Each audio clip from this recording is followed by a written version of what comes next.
Hello everyone, welcome to Education Point Chemistry classes. I am Sumit Luthra, your chemistry teacher, and today I am going to start a new topic that is rate of reaction. तो बेटा आपको पता है कि हमारी 12th class के syllabus के अंदर एक चैप्टर है जिसका नाम है केमिकल काइनेटिक्स, और इस चैप्टर के अंदर टॉपिक है, हम स्टडी क्या करते हैं, that is rate of reaction.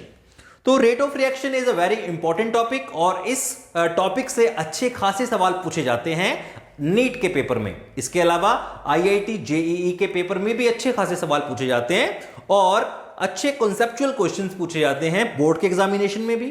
तो अगर आप बोर्ड का पेपर देने जा रहे हैं, आईआईटी करना चाहते हैं, जेईई करना चाहते हैं या फिर नीट का पेपर अगर आप देना चाहते हैं, तो बेटा आपको इस कॉन्सेप्ट के बारे में अच्छी खासी नॉलेज होना जरूरी है. तो आइए आज हम इस कॉन्सेप्ट को क्लियर करते हैं कि आखिर रेट ऑफ रिएक्शन क्या है. तो बेटा केमिकल काइनेटिक्स चैप्टर का नाम है केमिकल काइनेटिक्स, और केमिकल काइनेटिक्स क्या है? It is the study of rate of reaction. ये रेट ऑफ रिएक्शन को स्टडी करती है केमिकल काइनेटिक्स. तो रिएक्शन क्या होता है? Chemical reaction. तो आपके सामने मैंने एक केमिकल इक्वेशन लिख रखी है, A+B give rise to P. इसमें हम क्या देख पा रहे हैं कि A और B मिलके क्या बना रहे हैं? P बना रहे हैं. तो जो इनिशियल सब्सटेंसेस होते हैं, ठीक है, before the reaction they are called reactants. इन्हें हम क्या बोलते हैं बच्चे? इन्हें हम कहते हैं रिएक्टेंट्स. ओके. और जो P है that is product. Okay, this is called product. जो हमें फाइनल रिजल्ट मिलता है, the resultant substance is called product.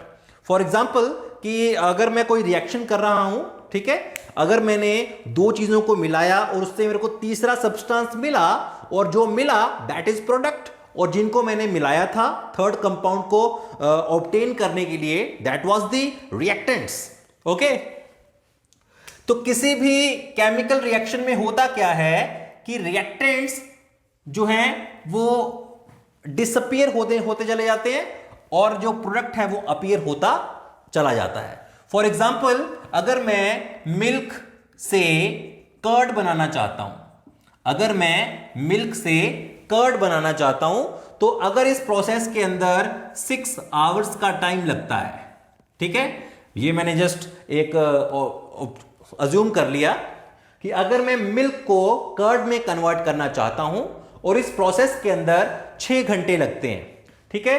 तो अगर मैं बात करूं कि आफ्टर, जब टाइम था 0 तब मिल्क था 100%, ओके, और कर्ड था 0%. लेकिन आफ्टर 1 आवर ये रह गया 80% और उसमें कुछ क्वालिटीज आ गई कर्ड की 20%.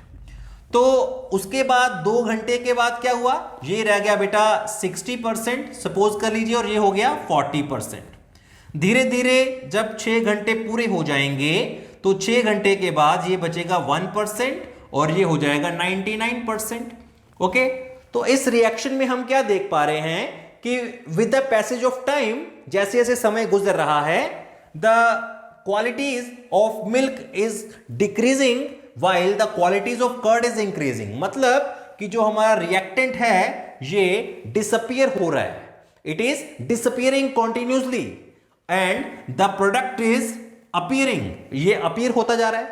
तो किसी भी रिएक्शन के दौरान होता क्या है कि जो रिएक्टेंट होते हैं उनकी कॉन्सेंट्रेशन लगातार घटती चली जाती है और जो प्रोडक्ट्स होते हैं उनकी कॉन्सेंट्रेशन लगातार बढ़ती चली जाती है. देखिए कि इस रिएक्शन के अंदर क्या हो रहा है कि जो मिल्क था उसकी कॉन्सेंट्रेशन इज कंटिन्यूअसली डिक्रीजिंग, वो लगातार डिक्रीज हो रही है, और जो हमारा प्रोडक्ट है उसकी कॉन्सेंट्रेशन लगातार इंक्रीज हो रही है. पहले 0% थी, फिर 20%, फिर 40%, फिर 60%, फिर 99%. ओके. और एक बात मैं आपको और बता देना चाहता हूं कि कोई भी रिएक्शन कभी भी 100% कंप्लीट नहीं होता है, ठीक है. कोई भी रिएक्शन कभी भी 100% कंप्लीट नहीं होता है. वो 99.999% तक तो कंप्लीट हो सकता है, लेकिन वो कभी भी पूरा 100% कंप्लीट नहीं होता है. वो क्यों नहीं होता है उसके बारे में आगे आने वाले वीडियोस में बात करेंगे. फिलहाल जहां तक मैं आपको समझा पा रहा हूं वो ये चीज है कि रिएक्टेंट के दौरान, किसी भी केमिकल रिएक्शन के दौरान रिएक्टेंट की कॉन्सेंट्रेशन घटती है, मतलब डिक्रीज होती है, और जो प्रोडक्ट होता है उसकी कॉन्सेंट्रेशन इंक्रीज होती है. ठीक है, इतना समझ आया बात? गुड. तो बेटा जिस तरह से हम स्पीड का फॉर्मूला लिखते हैं, speed is equal to distance covered, speed is equal to distance covered upon time taken. तो उसी तरह से अगर मैं एक फॉर्मूला लिखना चाहूं रिएक्शन की स्पीड का, मतलब रेट ऑफ रिएक्शन का, तो वो फॉर्मूला क्या होगा, आइए समझते हैं। तो इसी तरह से अगर मैं लिखना चाहूं रेट ऑफ रिएक्शन, तो उसका फॉर्मूला बेटा क्या होना चाहिए। तो अगर कोई चीज पोजीशन ए से पोजीशन बी तक पहुंचती है, अगर कोई चीज पोजीशन ए से पोजीशन बी तक पहुंचती है in a given time T, then अगर मैं उसकी स्पीड कैलकुलेट करना चाहूं, then I will apply this formula distance covered, कि उसने कितना डिस्टेंस कवर किया, कितने टाइम में किया।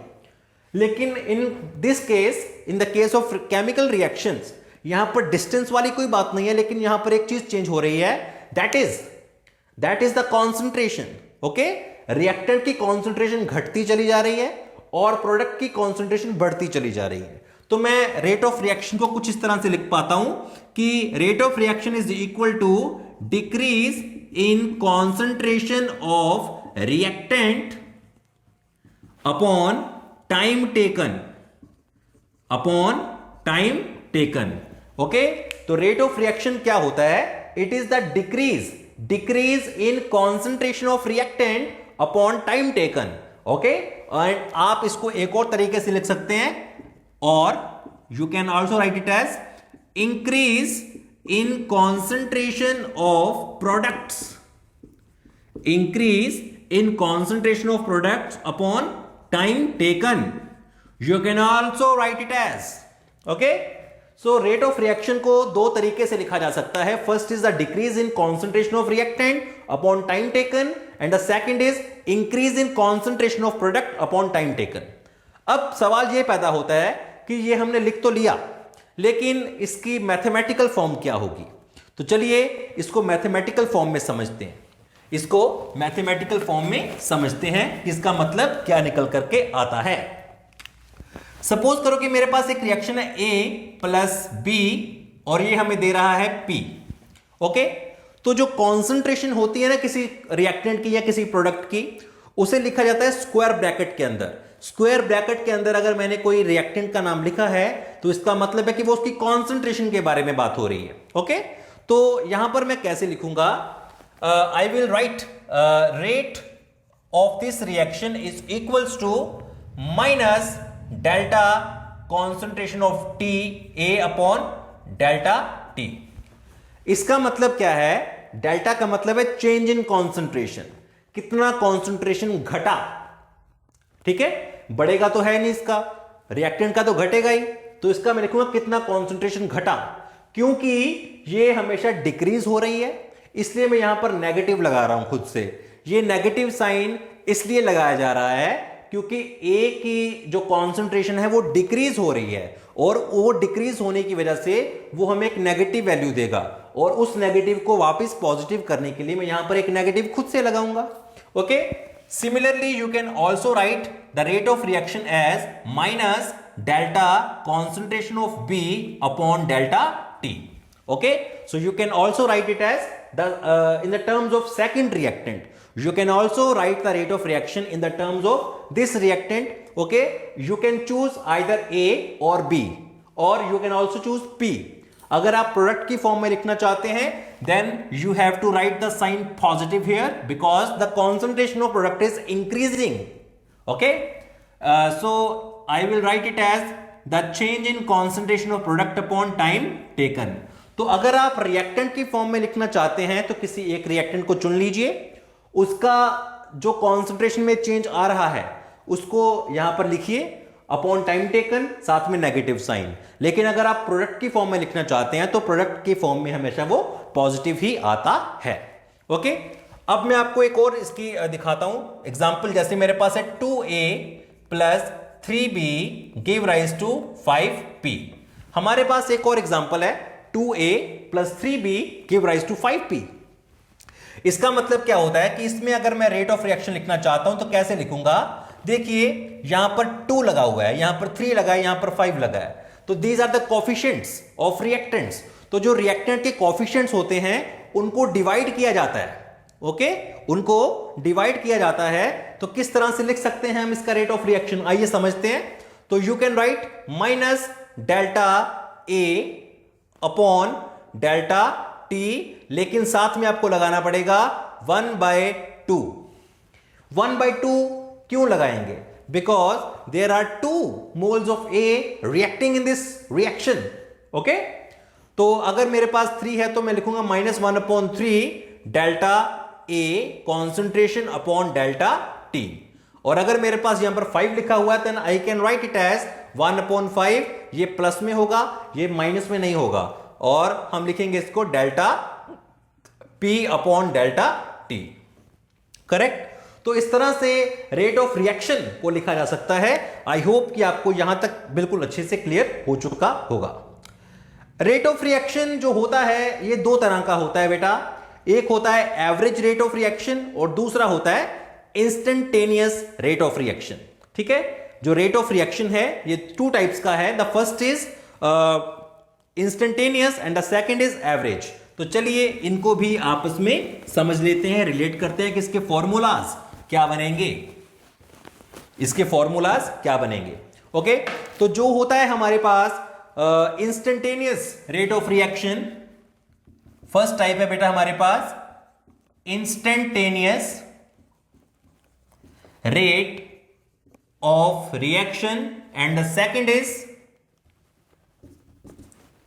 Average rate of reaction, okay. तो हमारे पास 2 टाइप्स हैं, first is instantaneous rate of reaction and second is average rate of reaction. Instantaneous rate का क्या मतलब है? सपोज करो कि हम एक रिएक्शन कर रहे हैं A + B give rise to P, और इस रिएक्शन में टोटल 5 घंटे लगते हैं, ठीक है, 5 घंटे लगते हैं इस रिएक्शन को कंप्लीट होने में। तो अगर मैं इन 5 घंटों में कभी भी जाकर ये चेक करूं कि इस समय कितना रेट चल रहा है, इस समय किस स्पीड से रिएक्शन चल रहा है, तो क्योंकि हर स्टेप का ना अलग अलग स्पीड होता है, ठीक है, कभी बॉन्ड तोड़ने होते हैं, कभी बॉन्ड जोड़ने होते हैं, तो इसलिए क्या होता है कि रिएक्शन की स्पीड वेरिएबल है, वो कांस्टेंट नहीं है, ठीक है, वो बीच बीच में बेटा चेंज होती रहेगी। तो अगर मैं ये देखना चाहूं कि इस समय 1 घंटे के बाद फिलहाल अभी क्या स्पीड चल रही है रिएक्शन की, that is the instantaneous rate of reaction, okay. The rate of reaction at a particular instant of time is called instantaneous rate of reaction. इसको लिखने का क्या तरीका होता है? इसको लिखने का तरीका होता है d/dt, मतलब हम डेरिवेटिव लेते हैं यहां पर d/dt ऑफ ए कॉन्सेंट्रेशन, और वो भी नेगेटिव में, या फिर आप इसको लिख सकते हो minus d concentration of B upon dt, और you can also write it as plus d concentration of P upon dt। तो अगर आपको प्रोडक्ट की फॉर्म में लिखना है instantaneous rate, then you can write in plus, और रिएक्टेंट के केस में तो माइनस लिखोगे ही, आपको पता ही इस बात का। दूसरा होता है average rate of reaction. Average rate of reaction क्या है कि अगर कोई रिएक्शन 5 घंटे में कन्वर्ट हो रहा है, तो मैं हर 1 घंटे के बाद, या कोई भी पर्टिकुलर इंटरवल आप ले सकते हो, 30 मिनट का, 40 मिनट का, 1 घंटे का, तो आपको इंटरवल्स बनाने होते हैं कि कितनी देर में रिएक्शन खत्म हो रहा है। मैंने 4 बजे रिएक्शन को स्टार्ट किया, और सपोज कर लो कि रात को 12 बजे खत्म होगा, तो मैं 5 बजे जाऊंगा और देखूंगा कि अभी कितनी कॉन्सेंट्रेशन में चेंज आ गया। फिर मैं 6 बजे जाऊंगा, फिर मैं चेक करूंगा कॉन्सेंट्रेशन में कितना चेंज आया। फिर मैं 7 बजे जाऊंगा, फिर मैं चेक करूंगा कॉन्सेंट्रेशन में कितना चेंज आया। तो सारी कॉन्सेंट्रेशन को मैं नोट कर लूंगा, एंड देन ईच स्टेप का मैं वहां पर रेट ऑफ रिएक्शन निकालूंगा बाय यूजिंग दिस फॉर्मूला। तो रेट ऑफ रिएक्शन अगर मैं निकालना चाहता हूं एवरेज वाला, then I will calculate the rate of reaction of each and every interval of time. For example यहां पर मैं लिखूंगा minus change in concentration of A upon delta T. यहां पर जो डेल्टा ए है उसका मतलब क्या है कि concentration of A at time t1 t2 minus concentration of A at T1। और यहां पर डेल्टा T का मतलब क्या होता है? डेल्टा T का मतलब होता है T2 माइनस T1। ओके, तो इस तरह से हम इसको लिख सकते हैं। तो आई होप कि आपको रेट ऑफ रिएक्शन के बारे में कुछ बेसिक जानकारी हो गई होगी। हम अगली वीडियो जल्दी लेकर आएंगे, उसमें हम रेट ऑफ रिएक्शन के बाकी सारे पहलुओं को समझेंगे, बाकी इसकी जो इसके साथ रिलेटेड चीजें हैं, इसके न्यूमेरिकल्स हैं, उनकी बारीकियों को समझेंगे। आई होप कि आपको ये वीडियो अच्छा लगा होगा। अगर आपको वाकई में ये